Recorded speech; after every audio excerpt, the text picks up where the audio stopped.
중요한 것만 위주로 한번 좀 말씀을 드리도록 하겠습니다. 일단 화면 좀 켜고요.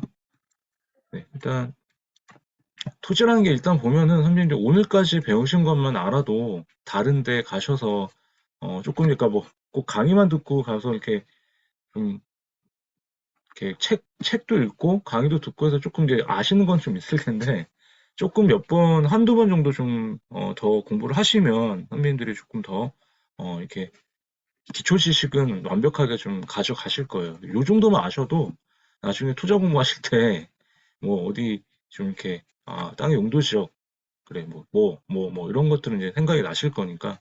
그래서 오늘은 지난번에 말씀드렸던 대로 이제 그 농지부터 시작을 좀 해볼게요. 농지는 네네 편하게 해주십시오. 농지는 일단 어, 지목상 전답 과수원이 농지다고 말씀드렸었죠. 한 번 더 써보세요. 채팅창에 지목이 전답 과수원이 농지다. 그러니까 전답 과수원은 무조건 농지라고 보시면 되고요.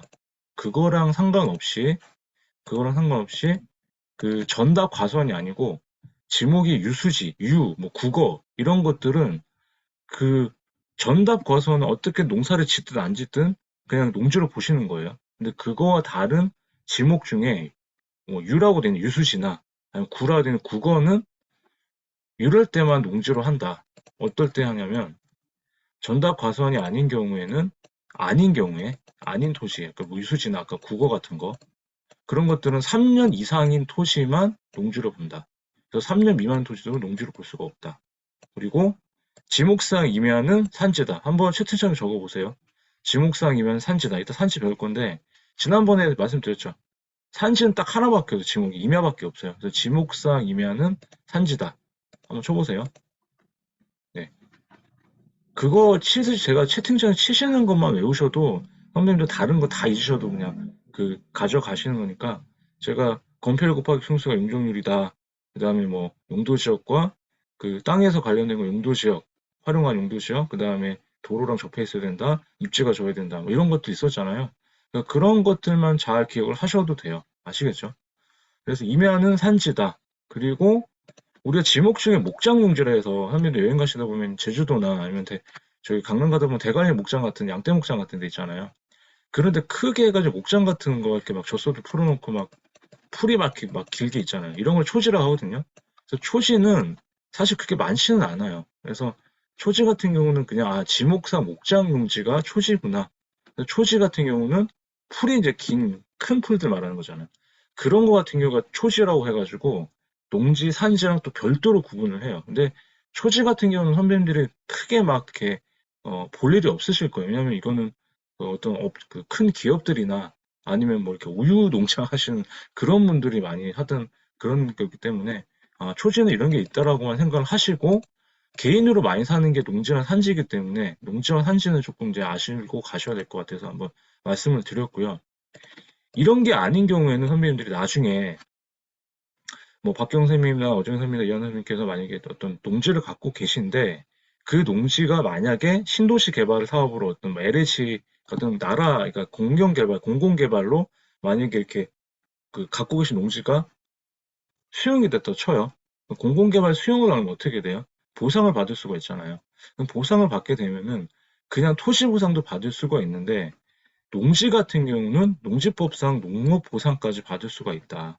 근데 이제 말씀드린 대로 전답 과수원 같은 경우는 무조건 다 농지라고 보는데 아까 말씀드린 대로 전답 과수원이 아니고 이제 뭐 이런 것들은 다 농지로 볼 수가 없기 때문에 나중에 보상 받을 때도 그냥 토지 보상만 받을 수가 있고 그냥 기본적인 농지에 대한 그런 거는 좀 제외된다. 네, 이렇게만 좀 아시면 될 것 같아요. 그리고 혹시 여기서 뭐 선배님들이 이제 농지 같은 경우가 이제 나중에 경매나 공매하실 때 농지도 되게 공매를 많이 하세요. 경매나 이런 것들을. 근데 요새 이제 뒤에서 말씀을 드릴 건데 일단은 농지를 만약에 선배님들이 취득을 하실 거라면은 농지를 사셨어요. 농지를 뭐 공매로 낙찰을 받든 뭐 해서 진짜로 내가 가지기 위해서는 진짜로 소유를 하기 위해서는 미리 말씀드리면 이 농지 취득 자격증을 해가지고 많이 들어보셨을 거예요. 줄여서 농취증이라고 하죠. 이 농취증이 필요해요. 농지 같은 경우만. 그래서 전답 과수원 같은 경우는 농지인 경우 농지법을 따라가는데 농지를 진짜 소유하기 위해서는 농지층이 필요하다. 근데 요새 농지법이 강화가 돼가지고 농지법이 바뀌었어요. 예전에 농지법 올해 5월 이전만 하더라도 선배님 공매를 하든 경매에서 낙찰을 받아서 바로 그냥 농지증 그냥 내가 농사를 짓겠다 뭘 하겠다라고 이제 이렇게 좀 요건만 맞으면 이 농지취득 자격증명서가 쉽게 발급이 됐는데 이게 이제 뭐 3기 신도시 막 그 LH 사건 터지고 그다음에 유명 연예인들 뭐 유명 인사들 특히 이제 축구선수 기성용 아버지가 그 기영욱 씨가 광주에서 자기들이 그 기성용 선수가 유럽에 있을 때 기성 선수는 돈만 댔는데 그 불법으로 농지를 그 취득한 게 걸리는 바람에 그게 농지법 완전 이제 그 농지법이 변경된 사례가 돼버렸죠. 아예 그냥 기폭제가 돼가지고 이 농지증이 요새는 발급하기가 좀 힘들어졌다. 이렇게 조금 기억을 하셔야 돼요.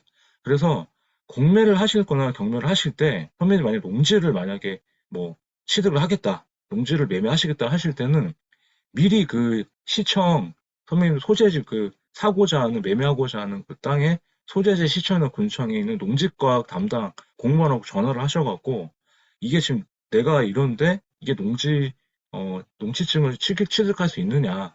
근데 뭐 근데 내 된다 안 된다 얘기는 안 해줄 거예요. 근데 뭐 서류를 갖고 와봐라. 뭐 어디냐 그러면 직접 방문하셔가지고 미리 그거를 체크를 좀 하셔야 돼요. 요새는. 그래서 농지증을 만약에 선생님들이 취득을 못 하시게 되면은 그 농지를 매매하시거나 낙찰을 받았더라도 등기부상에 이름이 못 올라가요. 실제 내 거라는 게 올라가면 등기부에 올라가야 되잖아요. 소유권이. 근데 그게 안 돼요. 농지는. 산지는 그게 없는데 농지는 그게 필요하다. 그래서 요게 요새 좀 강화됐다는 걸 미리 좀 말씀을 드렸고요. 그래서 선배님들이 만약 농지를 꼭 낙찰이나 뭐 지분이나 이런 거 빼고 실제로 우리 지금 도시에 살고 계시다 하시면 선배님들이 박경 선배님이나 이한 선배, 이용수 선배님께서 가서 만약에 농지를 제일 쉽게 취득하는 방법은 이 주말 체험 농장이라 해가지고 주말 체험 목적으로 취득할 때는 우리 외지인들이 제일 농지를 사기가 쉽다라고 생각하시면 돼요. 그런데 조건이 있어요. 그 조건이 뭐냐? 부지 면적 1000제곱미터까지밖에 안 된다. 330평까지밖에 선배님들이 소유할 수밖에 없다는 거. 이거는 전체로 봐도 되고요. 만약 이한나 선배님께서 만약에 뭐 5번을 내가 가겠다. 그럼 200제곱미터 되잖아요. 이걸 합친 값이 1000제곱미터까지밖에 안 돼요. 이렇게 누적이 되는 거니까. 그래서 주말 체험 농장으로 했을 때 외지인들이 가장 쉽게 농지를 살 수 있는 방법이 주말 체험 농장을 위한 거다. 근데 그거는 한계가 1000제곱미터까지밖에 안 된다. 그럼 1000제곱미터 이상이 되는 농지는 어떻게 하느냐? 실제로 박경 선생님이 가신다 그러면 농사를 지셔야 돼요. 농업기능 계획서를 써가지고.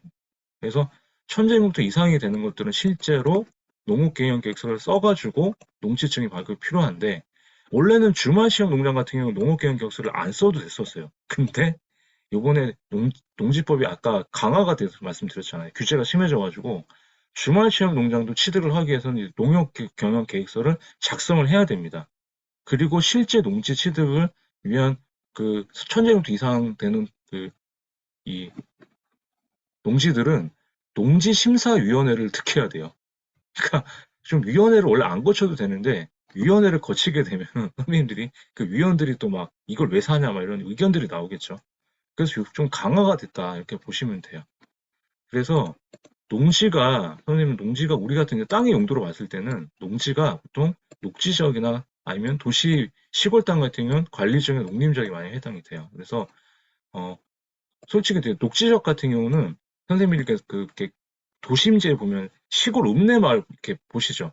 시골 읍내마을 나가다 보면 이렇게 경지 정리된 논밭이 있어요.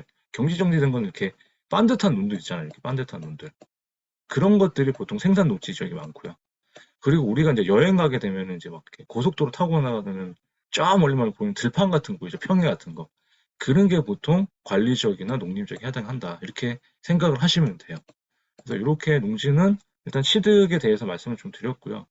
농지증을 한번 좀 다시 한번 좀 말씀을 드려보면은 현민이 만약 농지증이 이제 만약에 이제 아까 농지는 꼭 농지를 취득하기 위해서는 농지증이 있어야 된다 말씀을 드렸는데 혹시 이제 여기 계신 선배님들 중에 뭐 서울이나 대도시에 만약에 재개발되는 지역에 어떤 오래된 빌라를 사셨어요.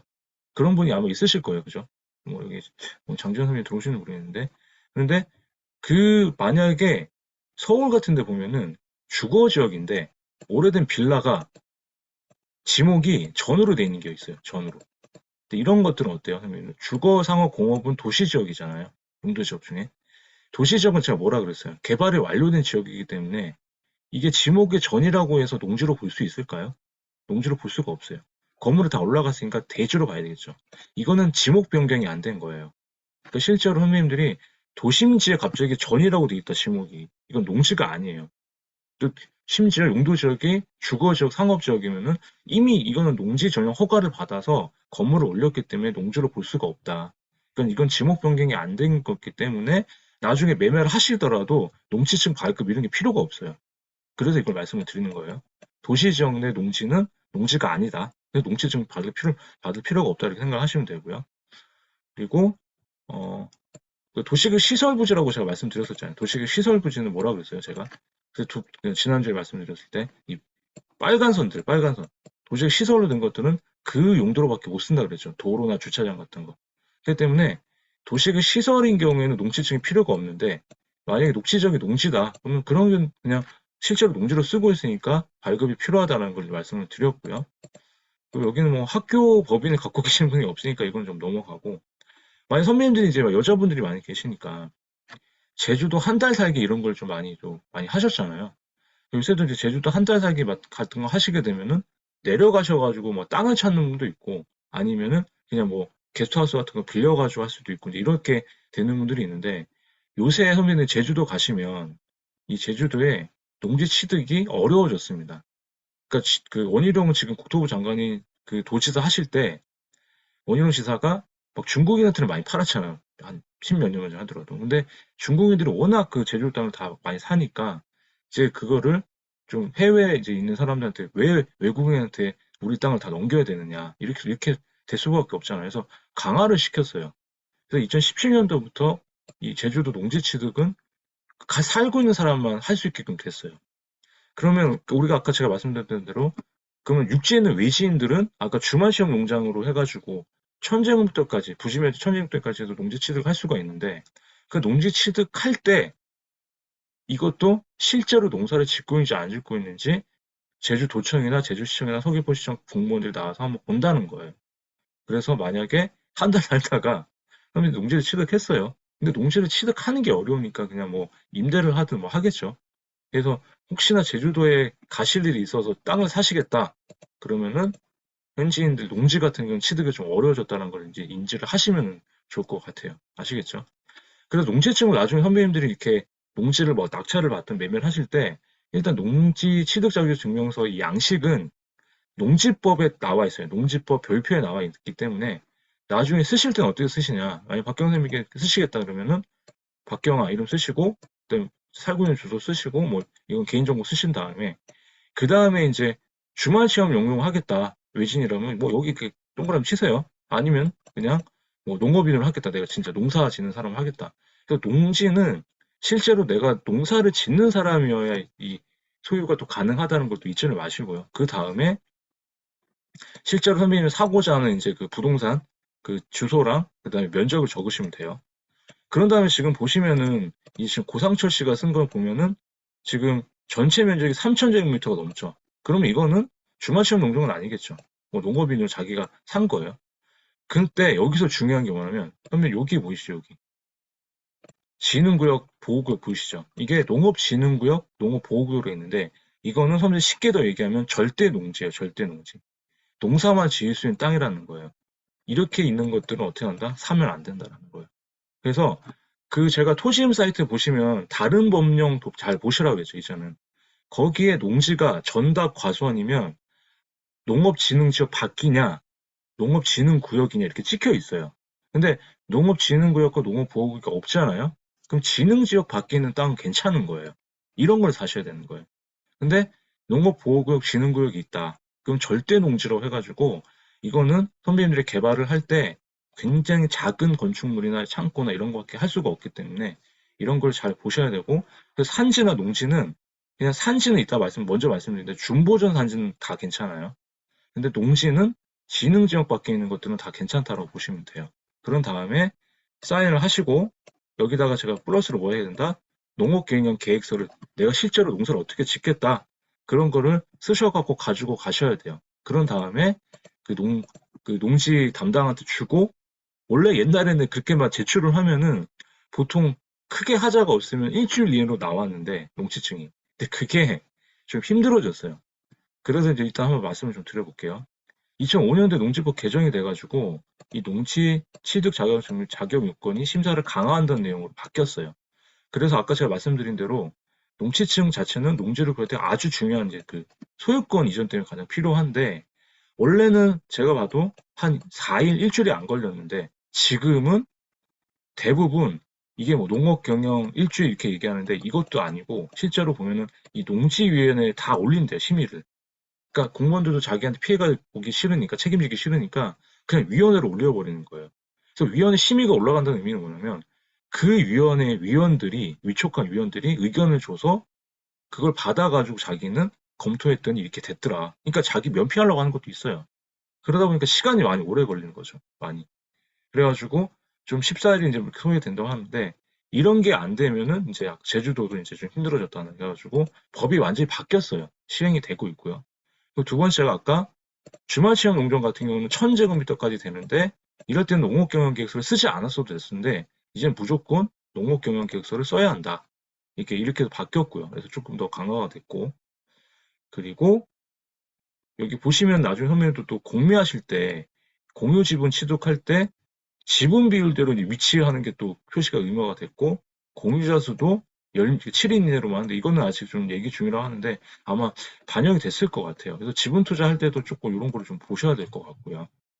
그리고 마지막으로 실제로 농사를 제대로 짓고 있는지 1회 이상 정기적으로 이제 나가서 검사를 한다는 거죠.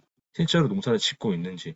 그래서 이거는 만약 선배님들이 농지를 샀어요. 근데 내가 농사를 지을 수가 없잖아요. 선배님들 막 도시에서 일을 하시고 맨날 가서 할 수는 없잖아요. 내가 뭐 지금 백수거나 아니면 내가 진짜 농사를 짓고 해서 농업인이 돼서 그게 아닌 이상 투자를 한 거니까. 그럴 때는 두 가지 방법이 있는데, 한 가지는 선배님들 뭐 친척이나 아니 혹시 부모님이 뭐 좀 약간 집에서 이렇게 계신다. 그러면 좀 농사를 좀 가서 좀 져라.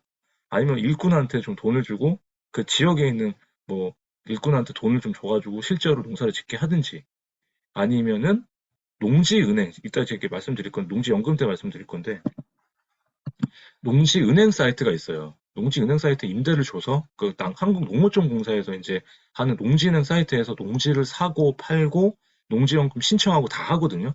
그래서 거기에 임대를 줘서 거기서 관리를 하게끔 하든지. 그래서 그런 방법을 써서 이제 해야 되는데, 이제 근데 뭐 다 귀찮다 하시면 선배들 그냥 한번 걸리시고 그냥 과태료 내세요. 뭐 근데 과태료 내면 뭐 벌점 맞는 것도 없고 사실은. 그래서 이런 게 좀 있다. 그래서 농지법이 강화가 돼가지고 요새는 조금 선배님도 경공매 하실 때도 낙찰 받으실 때 농지는 조금 농지층에 대해서 좀 생각을 하셔야 된다라는 거 말씀을 드렸어요. 자, 문제 한번 드릴게요, 선생님들. 1번, 2번입니다. 1번, 2번. A, B가 있는데 어떤 걸 사시겠어요? 한번 써보시겠어요? 1번, 이거 1번, 이거 2번. 어떤 걸 사시겠어요? 제가 어떤 걸 물어본지 아시겠죠? 그쵸?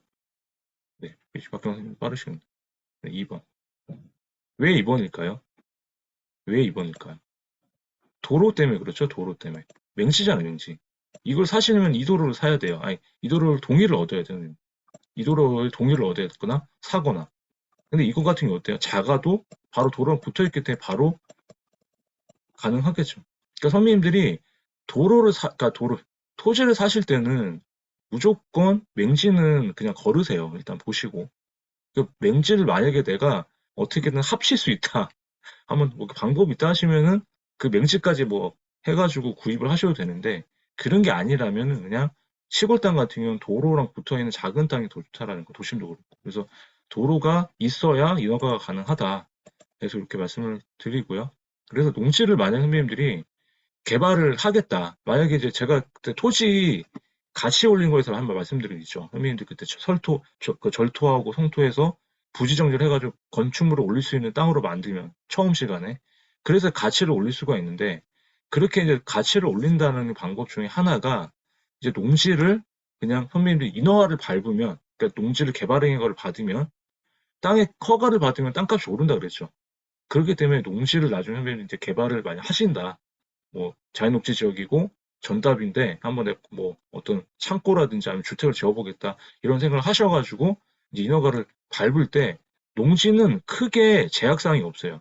농지는 왜냐하면 선배님 보시면 거의 완만해요, 땅이. 그러니까 경사도가 낮죠. 그러니까 농지가 비싼 게 경사도가 완만하고 좋은 땅이라는 거예요. 도로랑 붙어 있으면.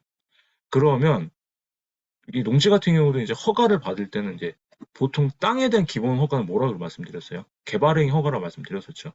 그 개발행위 허가를 받는데 농지기 때문에 농지법에 따른 농지 전용 허가를 같이 서류를 집어넣는 거예요. 그래서 농지는 농지 전용 허가를 같이 받는다 이렇게 생각하시면 돼요. 개발행위 받을 때. 그래서 신청서를 제출하시고 그 주무부서 이제 농지과 담당한테 이제 그 서류를 내면은 검토를 합니다. 그런 다음에 농지전용 허가가 이제 결정이 이제 뭐 검토해서 이상이 없다면 나는데 여기까지 인허가가 끝나요, 선생님들. 그런데 인허가 끝나고 나서 공사 착공을 해야 되잖아요. 착공 전에 이거 세금을 내셔야 돼요. 분담금을. 왜? 이걸 왜 냈냐면 이하나 선생님께서 만약에 어떤 농지를 계속 농사를 잘 짓고 있었어요. 근데 여기다 이제 건물을 짓겠다고 이렇게 해서 허가를 받았는데 이게 농지를 이제 뒤엎은 거잖아요. 땅을 성성을 바꿨기 때문에 농지를 전용했기 때문에 전용이라는 게 이제 농지로 쓸 수 없다는 얘기거든요. 농지를 전용해서 농지를 쓸 수 없기 때문에 그거만큼의 부담금을 내라는 게 농지 보존 부담금을 내는 거예요. 저희가 이제는 더 이상 농지를 쓸 수 없기 때문에 돈으로 내라. 그래서 그 분담금을 내셔야 다 완납을 하셔야 허가증이 나오고 그 다음에 공사를 할 수가 있는 거예요. 그럼 이 농지보존 부담금 어떻게 계산을 하느냐? 부담금 같은 경우는 선배님들의 그 땅의 개별 공시 지가 곱하기 30%를 해서 30%에다가 선배님들이 실제로 개발한 면적을 곱하면 나옵니다. 그래서 농지 같은 경우는 이제 뭐 작게 그 부지 면적에 맞게 이제 그 저기 범위가 결정되는데 뭐 수백만 원에서 뭐 많게는 뭐 수천만 원까지 이 분담금이 나올 수 있어가지고 나중에 선배님들이 이런 만약 개발을 하시겠다 그러면은 이 분담금도 각 그 생각을 하셔야 돼요. 나중에 됐는데 분담금이 없어가지고 대출을 받는 경우가 생기니까. 그렇기 때문에 항상 이 예산 짜실 때 인허가 비용, 그 다음에 공사 비용, 그 다음에 세금, 분담금 내는 거. 토지 취득하면 취득록세도 내야 되잖아요. 이런 것들을 다 계산을 하셔야 된다는 거예요. 근데 저는 세금 전문가가 아니다 보니까 이런 게 궁금하신 분들은 법무사를 찾아가시면 됩니다. 그럼 그분들이 아마 다 비용을 계산을 해주실 거예요. 아니면 개발인 허가 받는 그 업체에서 이런 걸 다 계산해 주니까 나중에 예상 비용 하실 때 상담을 받으시면서 이런 것도 생각을 하셔야 된다는 거. 아시겠죠? 그래서 나는 근데 선배님들 뭐 이용승 배님 나는 그래도 난 농지가 갖고 있는 거 싫어. 그냥 나는 이거를 어떻게 활용을 개발도 안 된다. 개발을 안 하고 그냥 갖고 있을게. 그러면 농지연금을 받으시면 돼요. 10년, 11년째 도입이 됐고요. 이게 주택연금하고 비슷해요.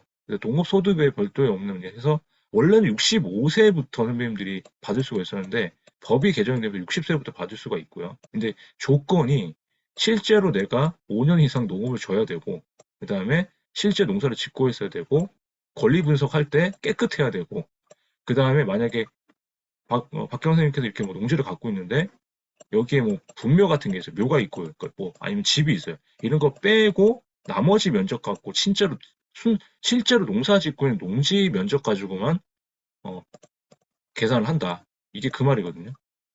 그리고 공유자도 안 되고 좀 까다롭죠. 근데 농지를 저는 이제 농지 투자 좀 저도 해보려고 하는데 그냥 혼자 제가 가서 그냥 사는 거죠. 그냥 혼자. 그래서 실제로 농사를 짓고 내가 그 취득하고 있으면서 임대 맡겨놓고 농업인으로 좀 해놓고 그런 다음에 선배님들 나이가 어떻게 될지 모르겠지만 만 60 될 때까지 가지고 있다가 저기서 연금 신청해서 받을 수가 있고 그래서 이 연금은 매달 받을 수도 있고 아니면은 한 번에 받을 수 있다고 해요. 그래서 이런 그 실제적인 걸 더 여쭤보고 싶으면은 이 농지연금 아까 말씀드린 농지은행 사이트가 있어요. 그래서 이 농지은행 사이트 가시면은 농지도 사고 농지도 팔고 농지연금도 받을 수 있고 경통해서 이게 한국 그 농어촌 공사에서 운영하는 사이트거든요. 여기에서 다 확인을 하시면 돼요. 농지는 농지 투자는 연금 투자해서 농지는 사이트를 가끔 많이 보시면서 선배님들이 그 실제로 내가 진짜 농지를 어디 한번 사볼까 해서 지금 제가 별도로 준비하고 있는 강의가 농지 투자 관련된 것도 한번 준비를 좀 해보고 있거든요. 그래서 나중에 혹시 런칭이 되면 선배님들 실제로 한번 소개를 좀 해드릴게요. 그래서 그런 쪽으로 좀 생각을 하고 있으니까 또 한번 나중에 기회가 되시면은 같이 한번 공부하셨으면 좋겠습니다. 그래서 농지는 이 정도로 지금 하고요. 산지는 아까 말씀드렸던 대로 지목상 임야가 산지다 말씀드렸죠. 산지는 선배님 요것만 기억을 하셨으면 좋겠어요. 요것만. 요거. 산지는 보존산지와 준보존산지로 구분이 된다. 근데 보존산지는 보존 목적으로 한다. 근데 보존산지는 또 임업물상지와 공용산지로 구분이 되는데 이건 뒷장에서 한번 더 다시 자세하게 설명을 할게요. 여기서 그냥 기억하실 거는 준보존산지가 개발이 가능하다. 그래서 다른 법령 사이트에 선배님 토지임 사이트에 임야가 이렇게 찍혀 있잖아. 임야라고. 그럼 이게 산지야 산지. 근데 다른 법령에 준보존산지. 근데 용도지역이 계획관리지역. 그럼 제일 좋은 땅이에요. 근데 이런 땅들이 보통 기획부동산이 많이 나온다. 그래서 잘 보고 사셔야 되는 거예요, 이렇게. 아시겠죠? 그래서 준보존 산지는 가능하다. 근데 보존 산지는 절대 사지 말자라는 거. 이걸 꼭 기억하십시오. 보존 산지라고 딱 찍혀 있으면은 선생님 이거는 그냥 투자 안 하면 돼요. 꽝되는 토지요, 꽝되는 토지. 특히 공인용 산지라고 찍혀 있으면 공공의 이익을 위해서 쓰는 산지다. 개발이 안 돼요. 사익을 위해서는 절대 안 되기 때문에. 그래서 만약에 뭐 박경 선생님이나 나중에 또 이렇게 여기 계신 분들이 선생님들 토지 공부를 많이 하셔갖고 그런 보존 산지를 해지하면 안 되냐?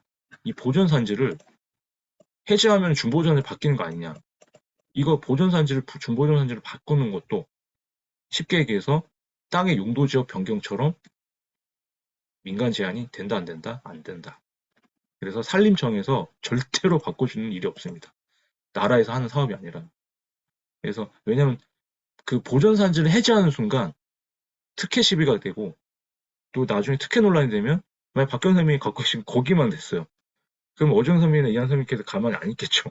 왜 나도 갖고 있는 산지인데 그걸 해결을 안 해주느냐. 우리나라 사람들 좀 어제 새벽에 좀 저도 아침에 깜짝 놀랐는데 오늘 좀 불미스러운 좀 일이 있었죠. 약간 좀 대원에서. 그러니까 그런 우리나라 사람들의 급한 성격 때문에 이런 땅에 대한 용도 변경도 좀 법으로 막지 않았나라는 생각도 많이 그 의견이 있었어요. 사실은. 그러니까 왜냐면 다 황폐화시킬 수밖에 다 황폐화되면 안 되니까. 그래서 일단은 이렇게 말씀드리고 보존 산지를 다시 한번 좀 말씀을 드리면 임업용 산지와 공용 산지로 이제 두 개로 나눠지는데 선생님들이 임업용 산지는 그래도 괜찮아요. 부등으로 했을 때 이 두 개 중에 많이 개발하신다 그러면은 임업용 산지가 좀 더 괜찮은 땅이에요. 보존 산지 중에는. 왜? 작물 재배를 할 수가 있거든요. 그러니까 옛날에 한 2015년, 14년 그때 한 8년 전, 지금도 좀 뭐 얘기는 나오고 있는데 8년 전, 9년 전에 버섯 재배사라고 한창 뭐 유행을 했었어요. 산지에다가 버섯 재배한다고 막 그 막사 같은 거, 막 공장 같은 거 만든다고 이렇게 한번 활용도가 있었거든요. 근데 그게 임업용 산지에서는 가능해요. 보존 산지지만. 근데 아까 공용 산지 같은 건 어떤 행위 제한도 할 수가 없어요. 그래서 공용 산지는 선배님들이 그냥 쳐다도 보지 마라. 그래서 다시 한번 표를 보시면은 여기 보면 임업용은 작물 재배가 가능하다 이렇게 생각하시고 공용 산지는 보시면 그린벨트, 보암림, 휴양림 이런 데는 어떨 때 가실 거예요? 선배님들 일하시다가 스트레스 받다가 바람 쐬러 갈 때 그냥 휴양림 한번 놀러 가실 때만 가는 땅이라고 보시면 돼요. 아시겠죠? 그리고 그 외에 준보존 산지는 아까 말씀드린 대로 보이시죠? 택지, 뭐 산업등 개발이 가능한 땅인 거예요. 그래서 준보존 산지만 개발이 가능한 땅이다. 이렇게 생각을 하시면 됩니다. 산지는. 그래서 그것만 기억을 하시면 되고 그래서 아까 이제 예를 들어서 계속 말씀을 드렸는데 보세요, 국민들. 이제 우리가 이제 토지임 사이트에서 이제 땅을 검색을 하시면 용도 지역 보는 건 제일 먼저 보시라고 말씀드렸잖아요. 그래서 국토개법상의 용도 지역을 보셨는데 보존 녹지 지역이에요. 근데 다른 법령 지역 중에 보니까 이게 임야라고 돼 있어요. 임야라고 나오니까. 임야이기 때문에 산지겠는데 산지를 보니까 보존산지 이렇게 찍혀 있죠. 산지관리법상. 이런 건 어떻게 하자? 버리자. 그냥 공용산지 딱 찍혀 있으면 무조건 그냥 쳐다도 보지 마세요. 공용산지는 절대 사는 게 아니다. 그래서 오늘 그것만 갖고 가시면 돼요. 산지는 보존산지는 사지 말자. 준보존산지가 개발이 가능하다. 이렇게 생각만 하시면 돼요. 그리고 지목상 임야만 산지이기 때문에 지목이 임야면 산지구나. 산지가 준보존 산지냐 보존 산지냐. 이렇게 그냥 마인드맵처럼 이렇게 따라가기만 해도 선배님들이 파악을 하기 쉽죠. 이렇게 하시면 될 것 같아요. 아시겠죠? 그래서 만약에 선배님들이 산지를 사셨는데 산지를 이렇게 사셔가지고 지금 이제 임야인데 보니까 용도적도 괜찮고 도로도 있어요. 근데 그래서 개발을 하고 싶어. 그러면 농지랑 다르게 선배님들 산을 많이 다셨다면 쉽게 생각 말씀드리면 산은 어때요? 농지는 이렇게 완만한 땅이니까 이렇게 농사도 지을 수가 있는데 산지는 어때요? 경사가 이렇게 가파르죠. 우리가 올라가야 되잖아요. 그죠? 경사도가 있어요. 그래서 산지가 농지보다 싼 이유가 개발을 할 때 허들이 있기 때문에 그래요. 그런 리스크 두 개가 있어서 그거를 해칭을 해야 개발이 가능한데 그게 바로 경사도와 이목축척입니다. 그럼 경사도와 이목축척을 설명을 해드리면 기준이 뭐냐? 기준이 뭐냐? 실제로 선생님들이 지금 보실 때 경사도가 25도 이하이면 그러니까 이상은 아니고 이하이면 개발이 가능해요. 25도 이하 이상이면 보통 개발이 안 되는 땅이에요. 그래서 보통 농지를 이렇게 갖고 계시면 지적이 농지는 완만하기 때문에 거의 선배님이 100%를 다 개발할 수가 있어요. 농지는. 근데 거꾸로 산지 같은 경우는 크잖아요. 근데 산지 같은 경우가 막 등고선이 이렇게 막 가파르게 있어요. 이렇게 지적선하고 그래서 어떤 데 완만하고 어떤 데는 이렇게 또 가파르고 그러면 예를 들어서 이 지금 이 선배님 만약에 이하나 선배님이나 이용 선배님께서 이 땅을 갖고 계시다 만약 예를 들어서 1-1 임야라고 할게요. 임야라고. 그러면 여기를 경사도를 재봤더니 여기는 40도가 나왔어요. 여기는 완만하니까 재봤더니 한 25도 나왔어요. 23도 정도 나왔어요. 여기는 재봤더니 한 30도가 나왔어요. 그래서 이거를 평균을 해봤더니 24도가 나왔어요. 그러면 개발이 가능한 거예요. 평균 경사도로. 근데 나중에 실제로 선배님들 여기다 설계를 할 때 보면은 여기가 40도가 넘잖아요. 그럼 개별적으로 25도가 넘어가니까 여기는 개발을 못하고 보존해는 땅인 거예요. 여기도 그렇고. 그러면 산지는 어때요? 선배님 쓸 수 있는 땅이 내가 100%를 갖고 있어도 실제로 못 되고 뭐 존치하고 이러면은 실제로 한 50%도 못 쓰는 경우가 생기거든요. 나중에 하게 되면. 그렇기 때문에 산지가 쌀 수밖에 없어요. 그래서 경사도를 만약에 넘겼다 하더라도 아까 말씀드린 인목축척이라는 게 있거든요. 인목축척은 여기 보시면 선배님들이 산에 가면 나무가 얼마나 빽빽하게 이렇게 있는. 그래서 어제 만약에 좀 이렇게 인구 밀도가 높다고 하는 거면 사람이 많이 몰리면 막 덥고 막 이렇게 그렇잖아요. 나무도 빽빽하게 있으면은 이런 게 조금 어, 개발을 하지 말라라는 그런 시그널을 주는 거거든요. 그래서 인목축척 자체가 150%가 넘으면은 개발이 안 되는데 150% 이하이면은 개발이 가능하다. 그러면 이거는 도대체 어떻게 우리가 뭐 일반 사람들이 알 수가 없잖아요. 뭐 빽빽한지 얼마나인지. 그래서 이거는 제대로 말씀드렸지만 선배님들이 만약 사고자 하는 산지가 있는 그 군청, 시청 앞에 측량설계사무소나 건축사무소 간판 있잖아요. 그런 데 가셔가지고 평균 경사도나 이목축척 조사를 좀 해달라. 그럼 그 사람들이 한번 뭐 돌려주든지 하는데 비용은 좀 들어요.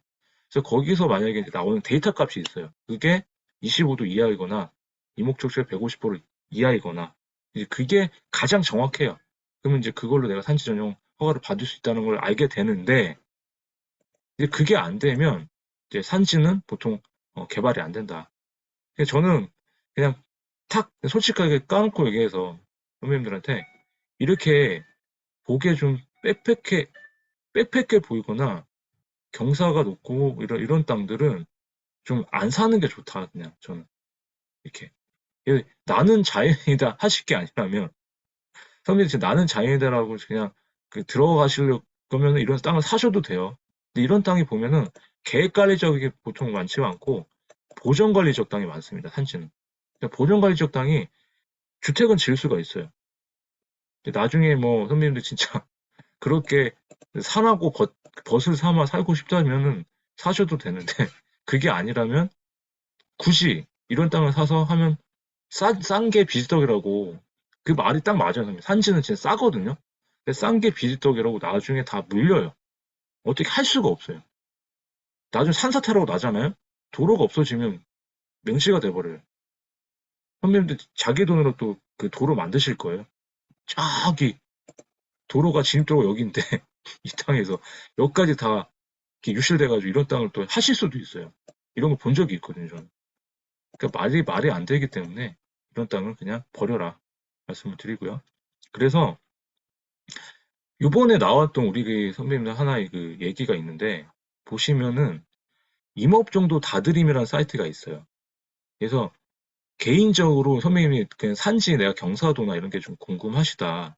만약에 좀 얘기를 하시면은 임업정도 다드림 사이트 들어가셔서 필지별 산림정보 서비스를 한번 켜보세요. 필지별 산림정보 서비스 클릭을 하신 다음에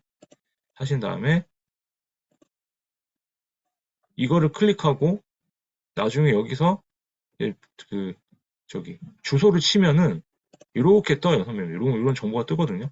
여기 보시면은 경사도, 울패도 보이시죠? 경사도, 울패도. 이해하는 선배님 거꾸로 다시 한번 가볼게요. 임업정보 다드림 사이트라고 치시면 여길 들어가셔서 바로 가기 여기를 클릭하세요. 클릭하시고 나서 여기 가서 여기에 보면은 주소 치는 란이 있어요. 선배님들 지금 산지 정보 사이트를 가서 내가 이 산지 정보만 알려준 사이트예요. 여기 가서 치면은 경사도, 울패도가 나와요. 이 울패도가 이목축척이에요. 경사도가 선배님들 말씀드리는 이 경사도 땅이에요. 그래서 제가 지난주에 말씀드렸던 우리 그 용인 땅 있잖아요. 용인 땅. 이 땅을 개발을 어떻게 되는지 봤더니 경사도가 10도밖에 안 되네요. 전체적으로. 그 울패도도 150불 이하죠. 이러면은 좀 개발이 가능하겠네 라고 인식만 하셔야지 이게 정답이 아니에요, 선배님들. 이게 괜히 이거 갖고 갔다가 그 공무원한테 욕먹습니다. 왜냐면 이 사이트 앞에 보면은 이거는 그냥 조회하실 뿐만 아니라 나중에 보면 이 뒤에 보면은 조그맣게 이거는 그냥 참고 확인용이라고 나와요.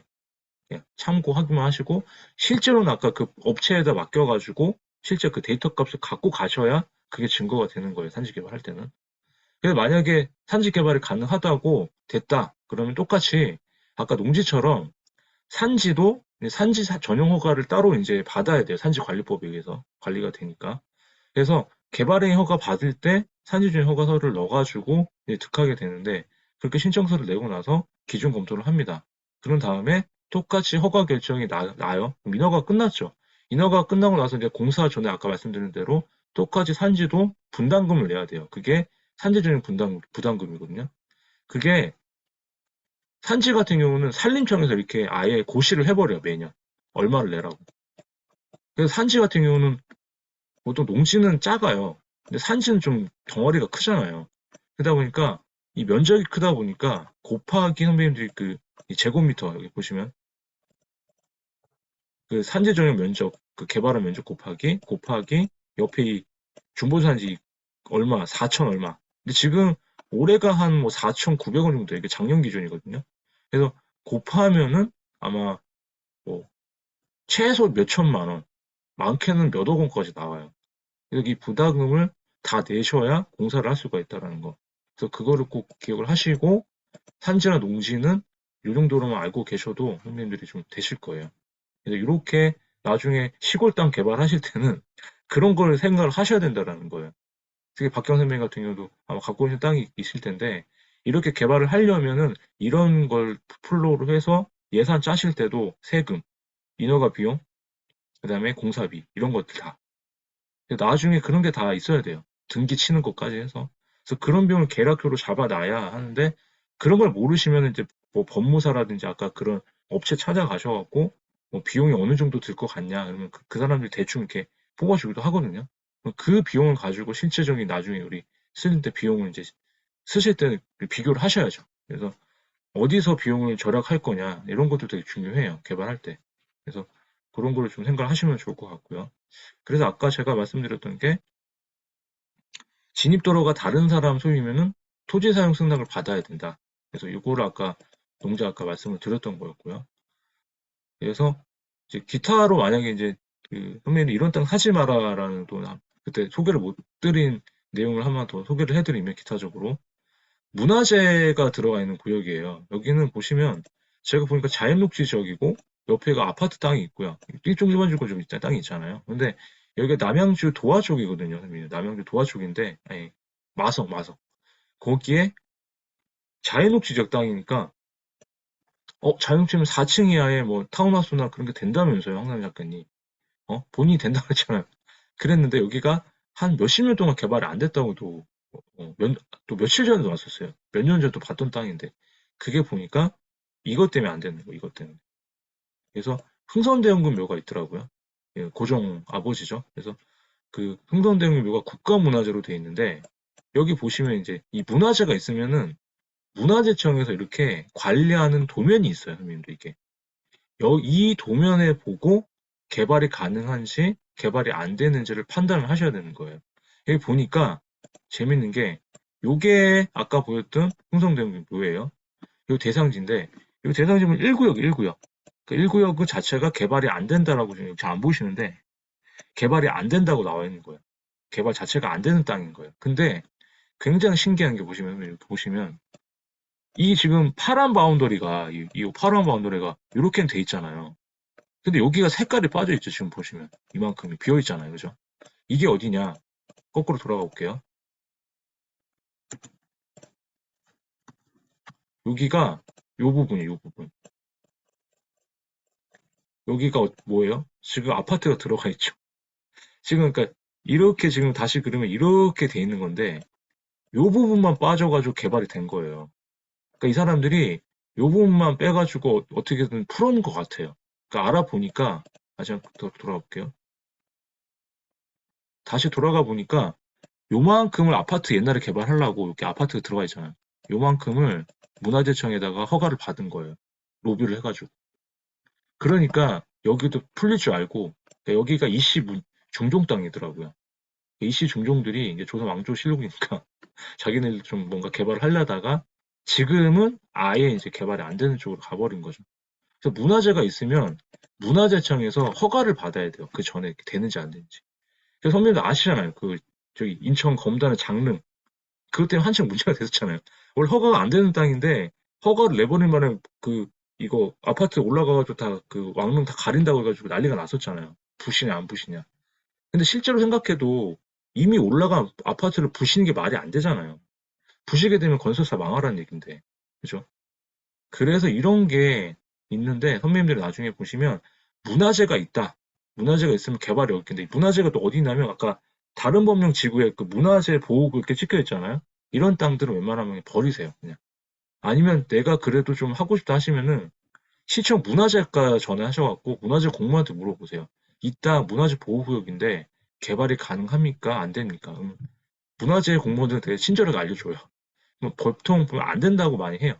그러면은 이런 땅은 안 사는 게 좋다. 그래서 문화재 구역은 좀 어렵다. 이렇게 생각을 하시면 됩니다. 그래서 선배님들이 요거는 제가 고치질 못했는데 도시계획에서 제가 한 도시계획에서 땅 투자처를 찾는 방법을 한번 알려드리면 제일 먼저 선배님 하실 것들 보면은 부동산 신문 매일 보시겠지만 그것도 있지만 선배님들이 그 만약에 살고 계신 지자체, 그러니까 갖고 있는 땅 그 있는 소유주 거기 있는 시군 사이트, 시청 사이트 가셔갖고 거기에 어떤 개발 계획이 있는지 한번 좀 계속 보세요. 뭐 정책 발표라든지 보도라든지 어떤 지역이 어떻게 개발된다든지 그런 거를 발품을 잘 파시면은 뉴스만 잘 모아도 정보가 되니까. 그리고 두 번째는 그리고 다음에 이제 설명을 드릴 도시 기본 계획이라는 게 있는데 이 도시 기본 계획이라는 거는 만약 예를 들어서 박경화 선배님이나 이용수 선배님이나 뭐 어정현 선배님 여기 계신 우리 이하나 선배님이 어디 뭐 대구에 살고 계시다, 광양에 살고 계시다면 그 시에서 들어보셨을 거예요. 가장 상위 계획이에요. 20년 계획이거든요. 그래서 박경 선배님이 만약 그때 어디 군산이었나 제가 기억이 안 나는데 그때 보내주셨던 그 지역 땅의 어떤 시군에 보면은 최상위 계획이에요. 그 시가 앞으로 20년 동안 어떻게 개발을 할 거라는 걸 정해놓은 기본 계획이거든요. 그래서 그 기본 계획은 자체가 보고서가 있어요. 그 보고서는 같은 시청 사이트나 아니 구글에서 그냥 구글에서 무슨 어디 보령 도시 기본 계획, 보령이 없다. 보령 뭐 기본 계획, 뭐 어디 기본 계획 치면은 뭐 그러니까 좀 작은 시군은 기본 계획을 안 세운 데도 있는데 요새는 보통 다 세우더라고요. PDF 파일로 볼 수가 있거든요. 뭐 그 파일 보는 법 이따 알려드릴 텐데 거기에 보면은 20년 계획에 도로가 어떻게 나고 기반 시설이 어떻게 날 건지 기반 시설이 난다는 거는 어디 지역이 뜬다는 얘기잖아요. 그죠? 그런 거나 아니면 어디 지역이 뭐 아파트가 들어온다거나 이런 예정지가 그런 기본 계획에 이렇게 좀 나와 있어요. 대충. 그리고 어디가 인구가 증가, 어떤 읍면이 어디가 증가하고 어디가 뭐 시가가 더 커질 거다. 이런 내용들이 있거든요. 그러니까 그런 내용들을 일단 한번 살펴보세요. 몇 년도에 어디가 개발될 거라는 게 나오니까. 이거는 이따가 다시 한번 자세하게 좀 설명을 드릴게요. 찾는 방법은. 그리고 우리가 이제 4년이나 5년마다 선거가 있잖아요. 이 선거할 때 공약사항을 좀 보셨으면 좋겠어요. 그래서 이번에 선배님들이 바뀌었잖아요. 시장이 뭐 연임하시는 분도 계실 거고. 요번에 바뀐 시장이 있으면 군수나 그분들의 공약을 한번 보세요. 그럼 공약에 부동산 공약들이 있거든요. 그럼 그 공약들을 해야 돼요, 그 사람들은. 그럼 그 공약에 아마 그 땅에 대해서도 어디를 개발할 거다라는 게 있거든요. 뭐 개발지원금을 해제를 할 거다, 뭐 할 거다. 그래서 이런 정보를 좀 캐치를 하셔가지고 선배님들이 조금 미리 캐치를 하시면 좋을 것 같다. 그래서 여기서 이제 저는 한번 도시기본계획 한번 더 가볼게요. 도시기본계획은 건 아까 말씀드린 대로 최상위 계획이에요. 최상위 계획. 그 도시에서 그 최상위 계획인데 보통 인구 10만 명 이하 도시는 잘 수립을 안 해요. 근데 요새는 거의 많이 하기 때문에 이렇게 보시면 되고요. 그래서 기본 계획은 아까 최상위 20년 계획이기 때문에 향후에 어떻게 개발 계획을 세울지 알려는 중요한 지표가 된다. 그래서 혹시 여기 세종시에 사시는 분이 계실지 모르겠는데 세종시는 이미 이제 10년 전에 2040년까지 이제 20년 계획을 발표를 했거든요. 지금 보니까 세종시 선배님 살고 계신 대전이나 뭐 이렇게 잘 아시겠지만 요 건설 지역으로 되는 요 지역이 있죠. 요 지역이 선배님 알고 계시는 그 공공 그 기관들 다 이전했잖아요. 부서들이 그 행정중시 복합도시가 행복도시라고 하죠. 그 행복도시가 이 부분이에요. 세종시가. 근데 지금 행복도시는 거의 이제 개발이 완료가 됐죠. 아파트 거의 들어가고 안에도 거의 완료가 됐어요. 그러다 보니까 이 기본계획에서 미리 이 세종시 기본계획에서는 개발 축을 개발 축을 개발 축을 딱 보니까 지어볼게요. 빨간 개발 축을 보니까 조치원도 개발하고 뭐 전동읍, 뭐 소정면, 장군면 이런 데를 개발하겠다라는 거예요. 지금 세종시 안에서. 그러면 선배님들이 그러면 이런 동네를 눈여겨보셔야 되겠죠. 그러면 지금 여기가 다 개발이 됐으면 그 다음에 어디가 될까요? 조치원이 이제 개발이 되겠구나. 그러니까 미리 눈썰미가 있으신 분들은 아마 조치원에 다 또 몰려가가지고 막 투자를 하신 분도 많아요. 이렇게. 이런 걸 보고 기본계획 보고. 그래서 기본계획에서 우리 같은 사람들이 정보를 미리 찾기 위해서는 이런 기본계획을 먼저 언제 뭐가 될 것 같다라고 파악을 하시고 그 다음에 매일 그냥 부동산 신문을 보는 게 제일 빨라요. 그런 다음에 실제로 계획이 되는지 안 되는지는 세종시 도시계획과 전화해가지고 여기가 진짜 개발이 되는 겁니까? 이렇게 물어보는 게. 그럼 된다라 그러면은 그거 이제 내려가서 이제 그 지역의 부동산을 또 찾아가는 거예요. 그 지역의 부동산 사장님들이 얘기를 해주겠죠. 그럼 이렇게 그러다가 이제 땅을 소개받기도 하고 이런 게 많거든요. 그래서 그런 작업을 선배님들이 조금 하시면은 좋다. 그래서 나는 근데 이건 잘 모르겠다 하시면은 요거는 반드시 기억을 하셨으면 좋겠어요, 선배님들. 기본 계획에 보면은 단계별 개발 계획 내용이 꼭 있어요. 어디 시군이든. 이 단계별 개발 계획이 뭐냐면 아까 말씀드렸죠. 도시 기본 계획은 20년 계획이라고 말씀드렸어요. 이 20년을 조금 키워볼게요. 조금 키워보면 5년 단위로 4단계를 개발 계획을 세운다는 거. 5, 4, 20이니까 5년 단위로 이게 1단계, 2단계, 3단계, 4단계로 해가지고 나눈다라는 얘기예요. 그래서 지금 세종시는 보니까 3단계 들어와 있어요. 지금 단계별 개발 계획에. 그럼 지금 3단계 내용을 보니까 기존 시가지 활성화를 위해서 역세권 부동심을 더 하겠다. 그리고 기존 생활권 분에서 더 하겠다. 그래서 3단계는 여전히 이 세종시 행복도시를 더 키우겠다는 얘기고요. 4단계를 보니까 여기서 보니까 조치원을 활성화를 시키겠다. 조치원 여기잖아요. 그래서 4단계 때 조치원을 활성화 시키겠다 이렇게 나와요. 그러면 아 분명히 그 기본 계획 내용들은 해야 돼요. 왜냐하면은 여기도 공약 사항이 그렇게 최상의 계획이기 때문에 안 하게 되면 나중에 피드백을 받을 때 이게 엉터리 계획이다 이러면 안 되거든요. 그렇기 때문에 선생님 보시면 이쪽 5년에 지금 2022년이니까 4년이 되면 조치원이 또 뜨겠네. 그럼 조치원 쪽에 한번 좀 관심을 가져봐야 되겠구나. 이렇게 판단을 하시면 되는 거예요. 그리고 신문을 보시면서 실제 조치원이 개발이 된다.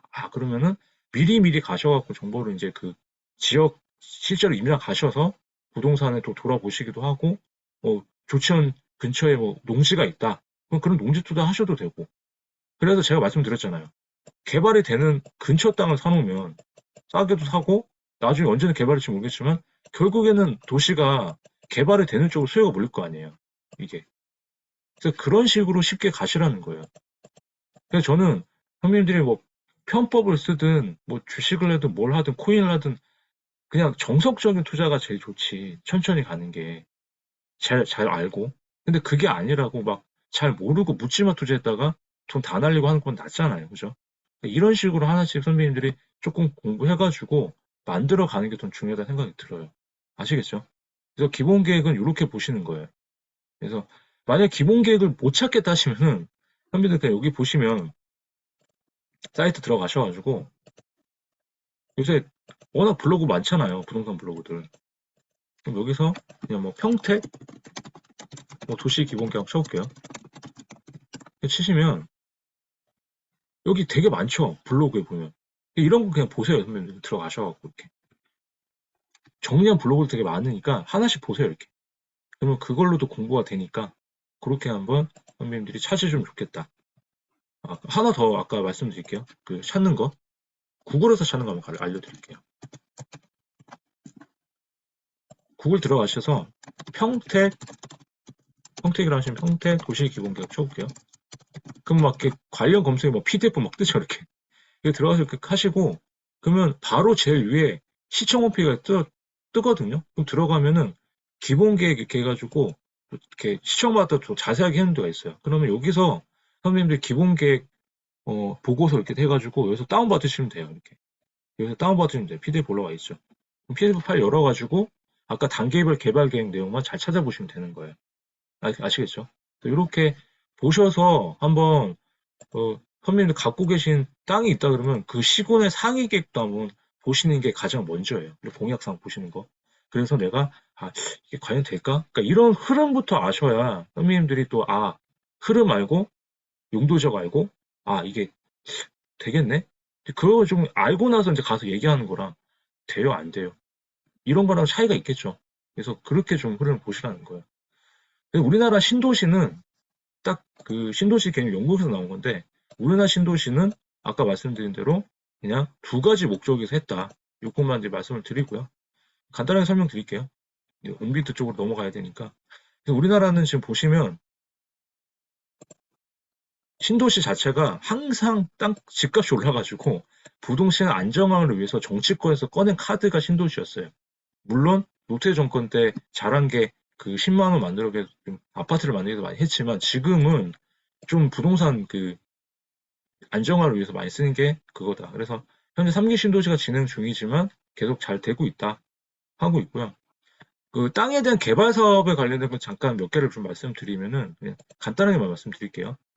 민간에서 할 수 있는 도시 민간 우리가 지금 유일하게 우리 주민들이 우리 민간이 모여가지고 어떤 회사에서 할 수 있는 땅 개발 사업이 도시 개발 사업이에요. 이게 제일 요새 많이 하고 있고요.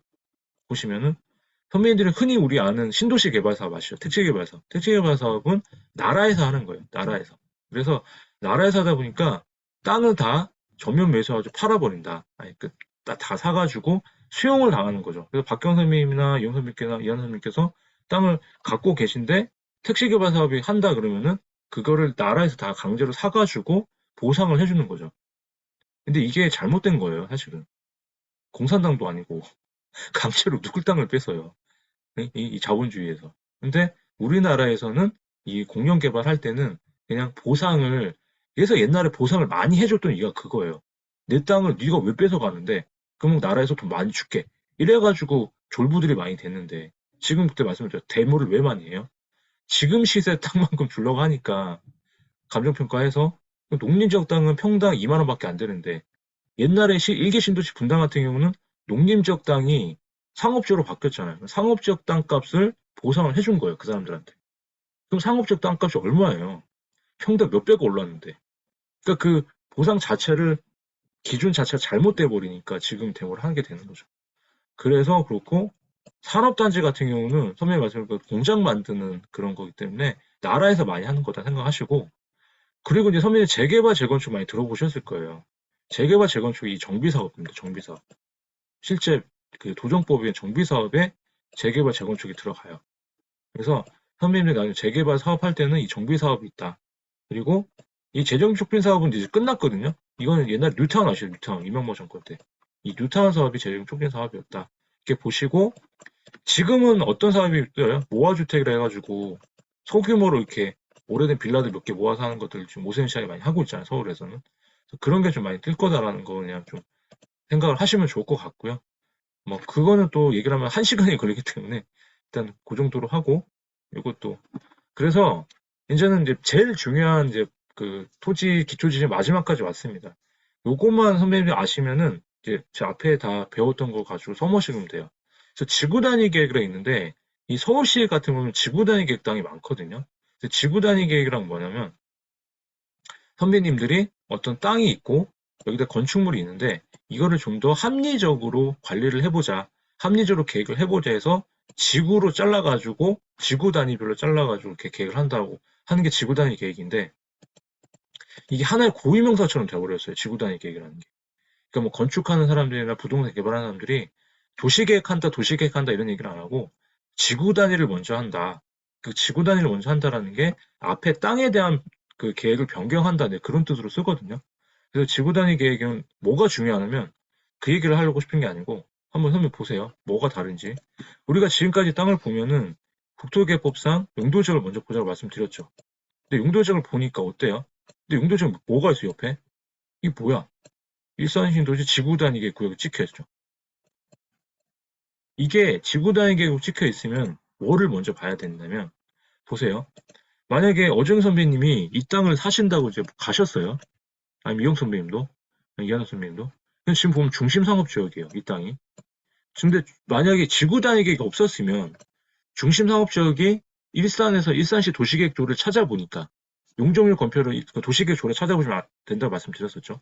찾아보니까 1500% 되는 땅이에요. 용적률이. 이 검표는 90%까지 되는 땅이고. 그런데 이게 지구 단위계획으로 딱 찍혀버리니까 뭐가 달라지느냐. 보세요.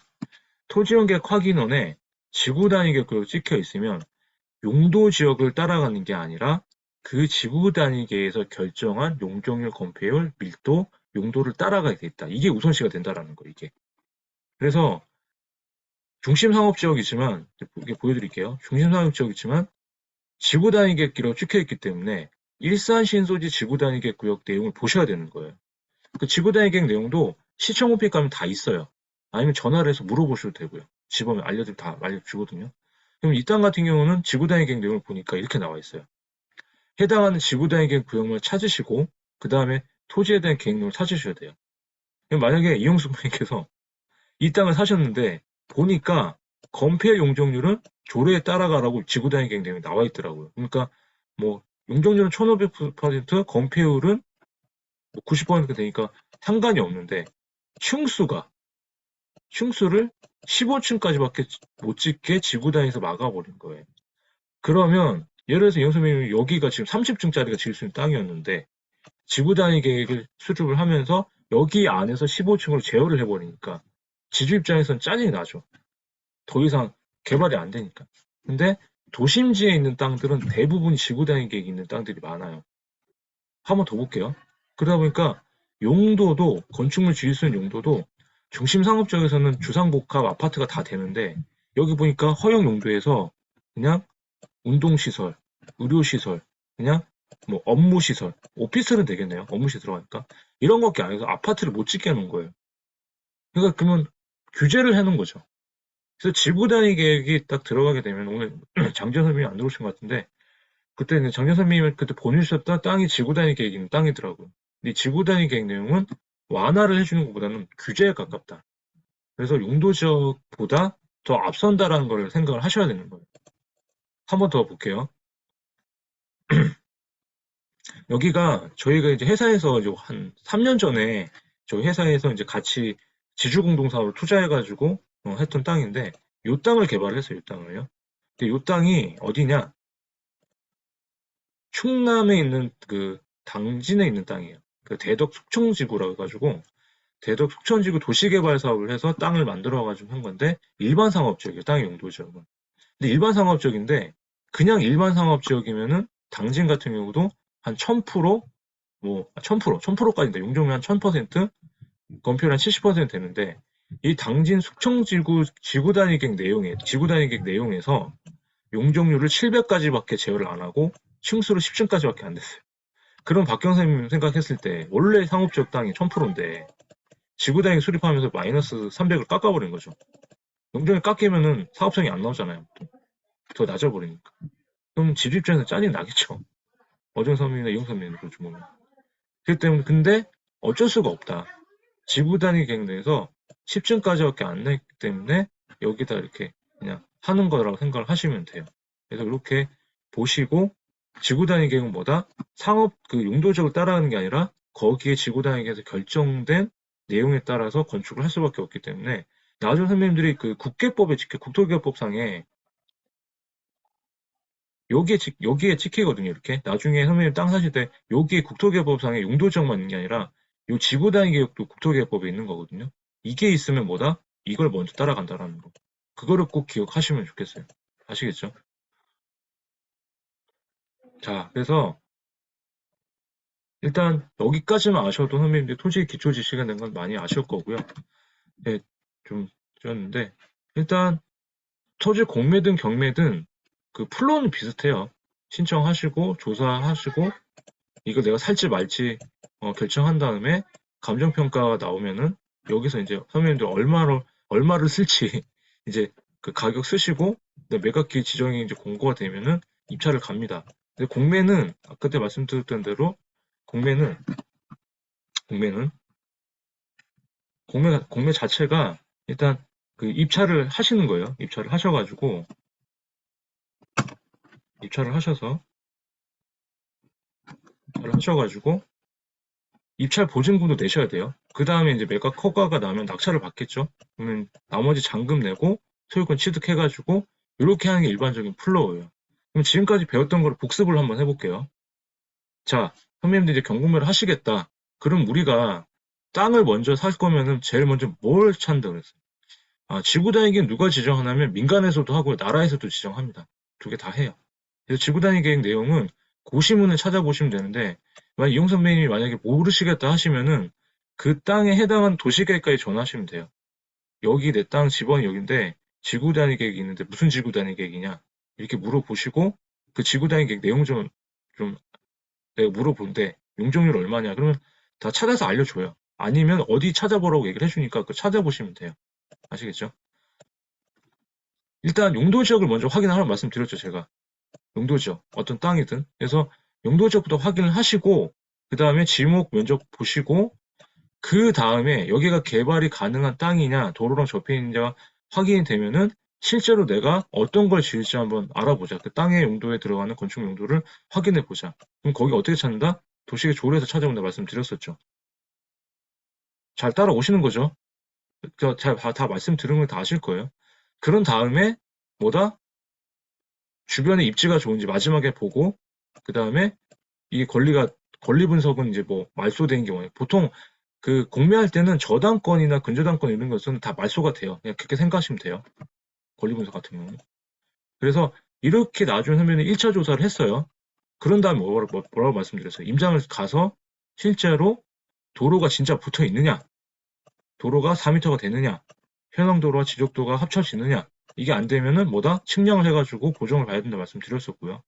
그리고 실제로 상하수도가 있느냐, 아니면 분묘 기지권에 의해서 발생이 되느냐, 이런 것들을 실제 대상지 가서 현장 확인하고 현장 가서 그다음에 부동산에 가서 뭐 상담을 받든 그 주변에 있는 뭐 측량사무소 설계사 이렇게 그런데 상담을 다 받으세요.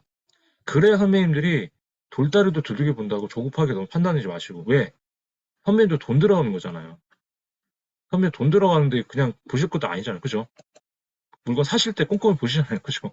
남자들 저 같은 사람들이야 막 한번 꽂히면 그냥 사지만 선배님들 여성분들은 뭔가 다 이렇게 두들겨 보시잖아요. 그죠? 이런 거 똑같은 거예요. 그 제가 알려드린 그 방법대로 가는 거예요, 지금. 그 다음에 그러면 내가 이제 입찰을 해보겠다 하면은 경매 같은 경우는 입찰표를 작성하고 이런 걸는 직접 법원을 가야 되니까 요새는 또 뭐 인터넷도 많이 하더라고요, 경매도. 근데 법원은 가는데, 경매는, 공매는 이따 말씀드렸지만, 온비드 사이트에서만 가능해요. 갈 필요가 없어요. 그렇기 때문에 미리 다 서류를 스캔해 놓거나, 뭐 JPG 파일로 만들어 놓거나, 입찰 보증금 할 걸 통장에 다 넣어 놓으시면 돼요, 일단. 입찰가 정하시고 나서. 그런 다음에 쏘세요. 쏘신 다음에, 뭐, 나중에 낙찰이 돼요. 낙찰이 되면 선배님이 2주가 지나면은 그 사이에 대금 기한 언제까지, 잔금 언제까지 내라고 날라와요. 그럼 잔금도 그냥 통장으로 보내시면 돼요, 사이트로. 그러면 이제 처음에 매각 대금 뭐 받고, 그 다음에 아까 말씀 농지를 많이 받으셨으면 농지증이 나와야 그 등기에 소유권 이전을 해줘요. 그래서 그 날짜도 잘 보셔야 되는 거고. 그리고 일단 토지를 매매하셨으니까 세금 나올 거고. 그리고 그렇게 해서 낙찰을 받으신 다음에 그거를 일단 이제 지분 투자한 거는 엑시트하는 방법 이따 알려드리고, 실제로 선배님이 뭐 어떤 이제 토지를 매매하셨다 그러면은 나중에 그 출고 전략 같은 경우를 잘 보셔가지고 이게 개발이 어떻게 되는지. 그래서 하나 팁을 드리면, 선배님도 그 지역의 부동산에 조금 자기랑 성향이 맞는 부동산이 있으실 거예요. 그런 데랑 친해지셔가지고 그 사장하고 계속 좀 유대관계를 맺어주시면 나중에 그 땅 팔 때도 그렇고 자기한테 조금 일임할 수도 있으니까. 좀 그런 거를 좀 필요해요. 어떻게 보면. 아파트 선배들 사시는 것처럼 할 때처럼. 그래서 요렇게 한번 이렇게 쭉 플로우를 일단 보시면서 복습을 한번 해봤어요. 그래서 온비드로 이제 넘어가면은, 이제 온비드 사이트 이제 선배님 들어가면, 온비드에 딱 들어가시면, 보세요. 공매는 온비드 사이트에서만 가능하다고 말씀드렸어요. 그래서 나중에 회원가입 하실 때, 나중에 입찰을 들어가실 거면은 회원가입 하시고, 그 4,400원짜리 그 범용 공인인증서 아시죠? 이걸로 사셔야 돼요. 아니면 1,100원짜리 온비드 전용 공인인증서가 있는데 이게 싸다고 이걸 많이 하시는데 이걸 하면은 다음날 우체국에 또 가셔야 돼요. 우체국 가서 뭘 인증하고 번거로워요. 싼 대신에. 그래서 저는 이걸로 그냥 하시라면 좋겠어요. 4,400원짜리, 1년짜리. 차이 별로 안 나니까. 만 원도 안 하잖아요. 5천 원도 안 하니까. 4,400원짜리 범용 공인인증서를 선배님들이 일단 가입하실 때 그걸로 갖고 계셔라. 그래야 입찰이 가능하니까. 그래서 4,400원짜리 공인인서를 하시고, 그 다음에 나중에 이제 그 가입을 하시고 나서 부동산 클릭하시면 들어가면 돼요. 그럼 부동산 클릭을 하면은, 근데 그 전에 온비드 사이트 선배님 만약에 내가 땅보다는 좀 다른 걸로 좀 어떻게 낙찰받거나 이렇게 할 수 없느냐. 상품권도 있고요. 차도 있고요. 빌라도 있고요. 싼 게 되게 많아요. 그러니까 저 같은 경우는 상품권 공유로 연습을 해봤거든요. 15만 원짜리 낙찰 받고 그래가지고 회원비는 한 100만 원짜리인데 15만 원짜리로 나와요 이렇게. 아 정말 이렇게 상품권이. 이거 다 있어요 정말. 해보시면 그런 거 한번 해서 연습하셔도 돼요. 그거 똑같으니까. 아니면 온비드 사이트에서 모의로 하는 게 있거든요. 제가 알기로 있는지는 기억이 안 나는데 하여튼 그 들어가셔서 좀 이렇게 몇 번 해보시면은 감은 잡히시고 아니면 이제 뭐 이렇게 설명서도 PDF 파일로 나온 게 있긴 있어요. 그래서 그런 걸로 좀 보시면은 좀 감이 잡히시니까 모의로 한번 하실 거면 그렇게 하셔도 된다. 일단 좀 하셨다 하시면은 이제 부동산 그렇게 여기 요거 클릭하고 들어가시면 이런 창이 뜹니다. 부동산 물건 검색해가지고 뜨면은 부동산에 들어오셔서 물건 검색 치면은 이렇게 뜨거든요. 그럼 세팅을 어떻게 하시냐면 나중에 선배님들 하실 때 임대는 보지 마세요. 전체 빼고요. 처분할 때 매각만 보세요. 매각만.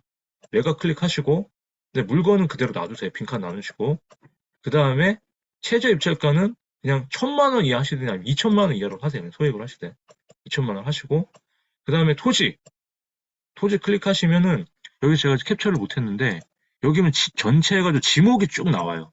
지목, 전답, 대지목 이렇게. 그러면 제일 위에 전체가 있거든요. 그거 클릭하세요. 이렇게 클릭하시고 그 다음에 이거 빈칸, 이거 빈칸, 빈칸. 그 다음에 소재지도 빈칸 놔두시고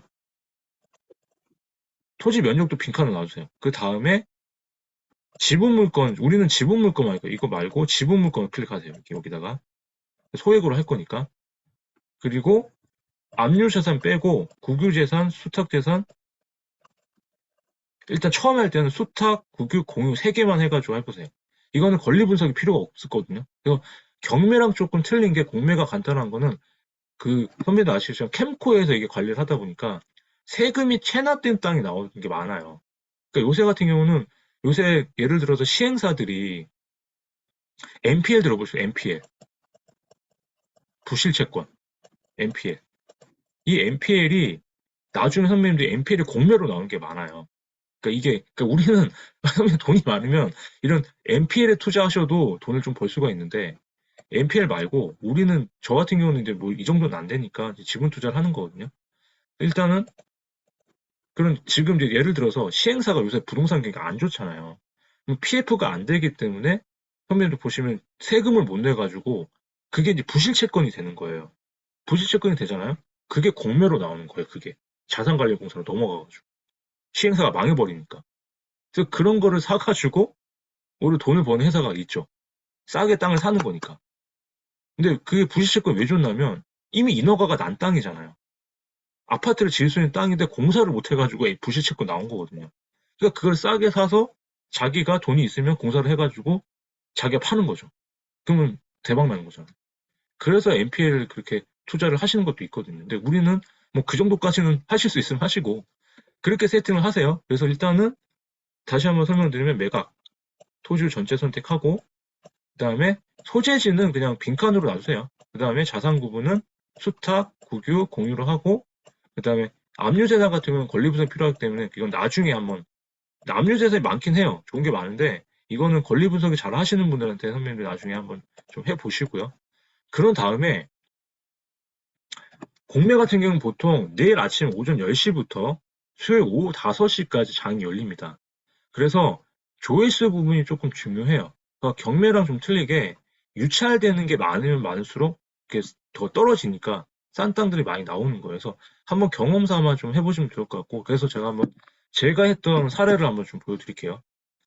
제가 이제 작년 3월에 한번 들어가려고 했던 땅이 이 땅입니다. 150제곱미터인데 보니까 840만 원, 유찰돼가지고 756만 원까지 떨어진 거예요. 756만 원까지. 1000만 원이 안 되죠. 그죠? 그래서 이런 땅을 이제 들어갔어요. 한번 자세하게 볼게요. 봤더니 보니까 150제곱미터로 나온 거예요. 지분 땅인데. 그럼 이게 얼마지? 얼만큼이지? 그래서 처음에 제가 말씀드렸죠. 뭘부터 보자고 말씀드렸어요. 일단 여기 정보 보고 용도지역부터 확인하자 말씀드렸죠. 그죠? 일단 이 정보를 한번 볼게요. 지금 보니까 성동 세무서에서 나왔고 세금이 체납돼가지고 캠코에서 집행을 하는 거예요. 그래서 얼마에 나왔길 도대체 감정평가는 840만 원인데 지금 보니까 유찰이 한 번 돼가지고 756만 원까지 떨어진 거예요, 지금. 입찰가가. 그래서 근데 이 땅이 보니까 전체 899제곱미터에 150제곱미터면 900이라 그러면은 한 6분의 1이 나온 거죠. 그죠? 6분의 1이 나온 거죠. 6분의 1 지분을 갖고 있는 거예요. 그러니까 6명이 뭐 갖고 있는 땅 같아요. 그래서 쭉 보고 나서 제가 토지임 사이트 가가지고 이제 용도지역이 뭔지 도로가 있는지 한번 보려고 클릭을 했습니다. 딱 보니까 이 땅이네요. 이 땅이래, 이 땅. 이 파란색은 계획관리지역 땅이에요. 용도지역은 계획관리지역이에요. 근데 선생님 말씀드렸던 대로 지적은 우리 눈에 안 보이는데 지형이 우리 눈에 보이는 거잖아요. 그려볼게요. 겹쳤더니 이렇게 되고 지금 요 1, 2, 4구 전이 여기 땅이에요. 이렇게 길게. 제가 너무 짧게 했나? 그리고 여기 옆에 땅이 지금 여기에요. 이렇게. 그 도로가 여기 있는데 여기는 도로가 있어요? 없어요? 없죠. 그럼 뭐지? 알아봤더니 기획부동산에 산 땅을 했는데 직원 한 명이 세금을 안 내가지고 공매로 넘어온 거예요. 그래서 기획부동산 같은 땅들이 이렇게 해서 넘어오는 땅이 꽤 있어요. 그러니까 선배님들이 샀는데 아무것도 못해. 근데 세금도 내기 싫어. 체납이 된 거예요. 그럼 공매로 나오는 거죠. 그럼 낙찰을 누가 넘어가는 거예요. 그래서 제가 처음 시간에 말씀을 안 드렸던 게 있는데 기획부동산 처분하는 방식이 이게 있어요. 이게. 그냥 선배님들 아무것도 안 하시고 나중에 잘못 사셨잖아요. 그럼 돈 날리시는 건데 그냥 세금 안 내고 계속 버티세요. 공매로 넘어가요. 그럼 그 지분을 누가 낙찰 받겠죠. 그러면 이제 선배님들은 남는 건 없어요. 그냥 돈 날린 거고. 근데 그 사람이 가져가는 거죠. 이렇게도 처분을 할 수가 있더라고. 이런 경우가 있어요. 이런 건 선배님 어떠세요? 사시겠어요? 안 사시겠어요? 나는 사겠다 1번. 안 사겠다 2번. 나는 들어갈 거냐. 2번, 그죠? 대부분 2번이시겠죠. 그래서 이렇게 보시고 판단을 하시는 거예요, 이렇게. 그래서 이렇게 판단을 하시고 들어가시면 된다. 질문이 나오겠네요. 하나 더 볼게요.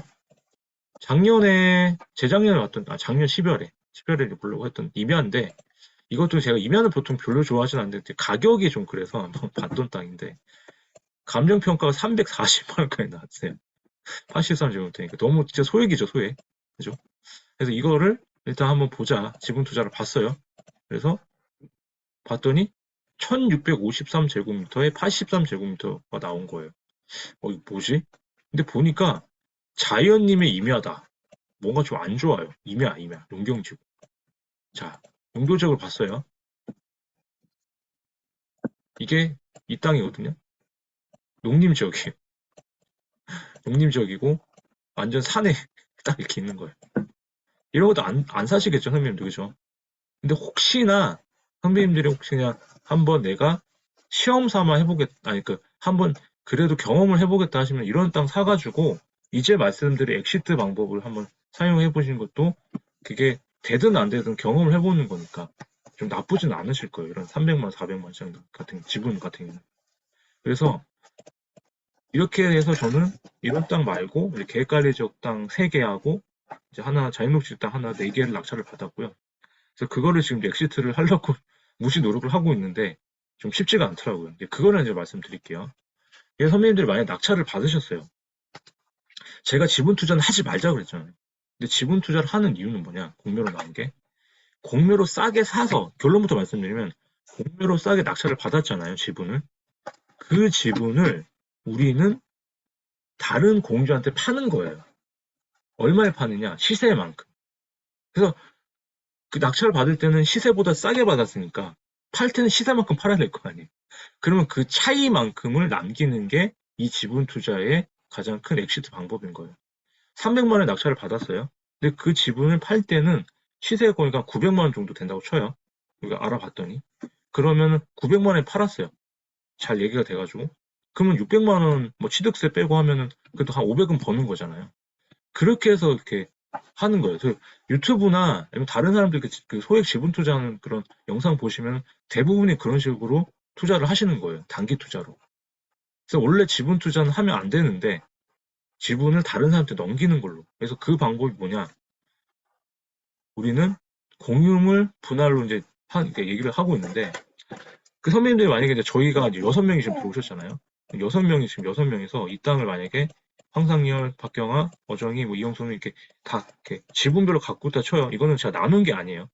근데 이 땅을 만약에 6분의 1씩 갖고 있는데 원래 원칙대로 하면 현물 분할을 하는 게 원칙이에요. 원래는. 근데 이 현물 분할이 좀 어렵다는 게 있다 말씀드리고 그래서 토지를 나누는 방법이 3가지를 현물 분할하거나 가액 배상을 하거나 아니면 진짜 다 팔아서 형식 경매로 넘기거나 이런 3개가 있는데 일단 낙찰을 받으면 제일 처음에 하실 개념님들이 등기부등본을 떼세요. 등기부등본 떼가지고 그 뒤에 보면 등기부등본에 다른 공유자 정보를 알아야 될 거 아니에요. 팔아야 되니까. 그 공유자 정보를 일단은 뭐 전화번호도 모르니까 주소는 나와 있을 거 아니에요. 그 주소를 적어서 보내요.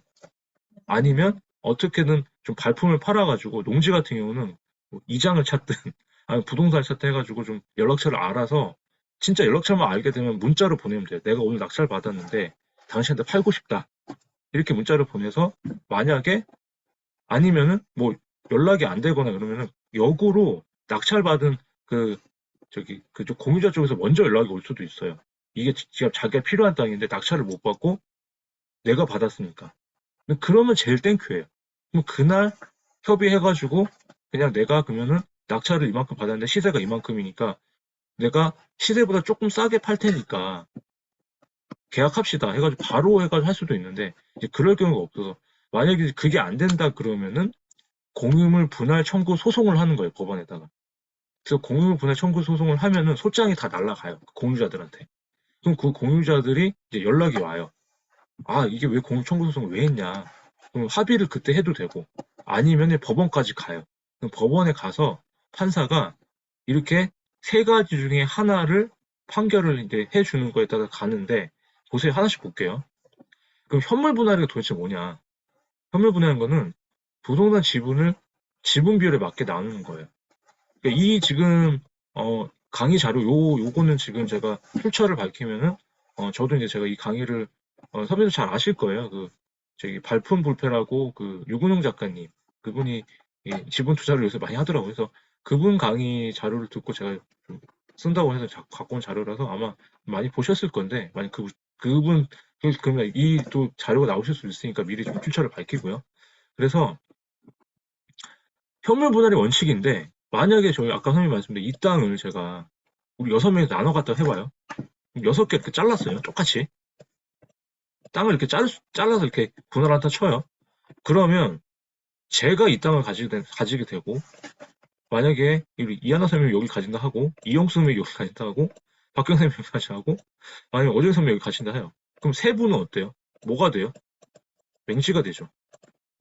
저하고 이하나 선생님이랑 도로랑 붙어 있잖아요. 지금. 이게 말이 돼요? 합의가 될 것 같으세요? 안 되죠. 그래서 현물 분할은 이래가 힘든 거고 또 하나 건물이 들어가 있어요. 이렇게 건물이 들어간 땅이에요. 근데 이렇게 선생님 이렇게 나눴다 쳐요. 이 건물 부실 거예요. 너 이만큼만 써. 만약에 선배님 들어왔는데 여기 내 공간이야. 이게 말이 안 된다는 거. 쉽지가 않다라는 거죠. 그래서 우리가 가장 유도를 할 수 있는 거는 가액 배상 쪽으로 가자. 두 번째 방법. 네가 상대방 지분 네가 가져가. 아까 제가 처음에 말씀드렸던 아까. 그래서 가액 배상을 통해서 판결을 받고 선물 분할 가액 배상 쪽으로 이제 말을 잘해야 되겠죠. 그러면 예를 들어서 우리가 아까 그 집은 300만 원짜리를 받았어요, 아까. 근데 나중에 시세를 보니까 그래도 한 뭐 700만 원 정도 해요. 지금 시세가. 그러면 700에 파는 것보다 한 700에 한 7, 80% 해가지고 한 600에 줄게 그러면 600에. 600에 그래도 잘 되세요. 그럼 300 남는 거잖아요. 그래서 낙찰받고 바로 여기서보다 법원에서 조정 절차를 거쳐가지고 협의하게 되면은 이미 판결받은 게 있기 때문에 시세보다 조금 낮게 팔아도 낙찰 금액보다는 높잖아요. 그 시세 차이만큼 넘겨가지고 남는 방법이 이 은비도 공매 지분 투자의 엑시트 방법인 거예요. 근데 이게 저는 좀 오래 걸려가지고 이제 거의 끝까지 왔거든요. 근데 끝까지 왔는데 조금 이제 그 엑시트가 되면은 한번 소개를 해드려 했더니 좀 아직 얘기가 잘 안 돼서 그러고 있습니다. 근데 만약에 최악이 간다. 최악은 형식적 금액가 최악이에요. 만약에 얘를 안 된다 그러면은 공유물 전체를 다 협의가 안 돼. 서로 간에 막 합의가 안 돼가지고 만약에 뭐 박경 선배님이 나는 계속 시세만큼은 팔겠다 저한테 막 예를 들어서 근데 쟤는 안 된다. 그럼 계속 가는 거예요. 몇 차례. 그럼 합의가 안 되면은 진짜 법원도 이제 짜증이 나겠죠 판사가. 그러면 공유물 전체를 다 경매를 넘겨버려요. 그럼 경매로 넘어간다는 얘기는 뭐예요, 선배님들? 경매로 넘어가면 시세보다 저가로 간다는 거예요. 그런데 형식 경매로 넘어가면은 결국에는 우리 6명이서 똑같이 균등하게 받는 거예요. 근데 그 비용이 얼마나 되냐? 시세보다 더 낮은 가격에 6분의 1씩 나눠 갔기 때문에 이거는 다 손해인 거죠. 그래서 엑시트 방법은 아까 말씀드린 이 방법을 많이 쓴다. 그래서 온비도 공매하실 때는 이걸로 많이 가시는 공유문화 청구 소송해서 이렇게 간다. 그래서 그 방법을 선배님들이 한번 해보셨으면 좋겠어요. 그래서 이렇게까지 한번 해보시고 선배님들이 한번 공부 더 하신 다음에 한번 온비도 공매 투자도 한번 도전해 보시면은 아마 소액 투자로서도 괜찮을 것 같은 생각이 들어서 이렇게 말씀을 드렸고요. 마지막으로 오늘 토지는 어떻게 한번 더 하느냐? 맹지에 도로를 내거나 팔거나 아니면 꺼진 땅, 그러니까 낮은 땅을 성토, 절토해서 매도하거나 아니면은 맹지 같은 경우는 인도토지 합병해서 분할해서 팔거나 이런 방법들이 그 땅 따먹기 책 마지막에 나오긴 하거든요. 328 마지막에 거기에 나오기 때문에 선생님도 이런 땅들을 이런 땅 인허가로 할 수 있는 땅이 또 변모시킬 수 있다면 그게 가치가 많이 오르니까 그렇게 한번 해보시고 오늘 3주 동안 잘 들어주셨고요. 한 번 더 소개를 해드리면 실제 영상 이제 뭐 이렇게 또 더 궁금하시면 제가 실제로 컨설팅 했던 거랑 실제로 검토했던 전국에 있는 땅들을 용도지역별로 나눠가지고 영상을 만든 강의를 했었거든요. 이렇게. 근데 제가 시간을 좀 못 내다 보니까 영상으로 이제 또 몇 개를 드렸는데 좀 도움이 됐다고 하시는 분도 꽤 있어가지고 혹시나 선생님도 그냥 필요하신 분들은 요까지 보시면 좀 더 이해가 더, 아, 실제로 이렇게 사용이 되는구나. 이렇게 한번 하실 수 있으니까 한번 좀 관심 있는 분들은 제가 한번 더 톡방에다가 공지를 좀 해드리면 한번 또 해드리고요. 그래서 3주 동안 잘 들어주셔서 감사드리고요. 무조건 강의였지만 가지고 있는 땅을 잘 활용하시면 가치가 많이 올라가니까 선배님들의 성토를 또 기원하고 토지에 대해서 이 정도만 아셔도 다른 토지 투자 강의 들으셔도 더 감을 잡으실 수 있다고 확신합니다. 그래서 한 달 동안 뭐 좀 제가 뭐 잘 많이 전달했는지는 모르겠는데 그래도 같이 해주셔서 감사했습니다. 네, 이상으로 제 강의는 마치도록 하겠습니다.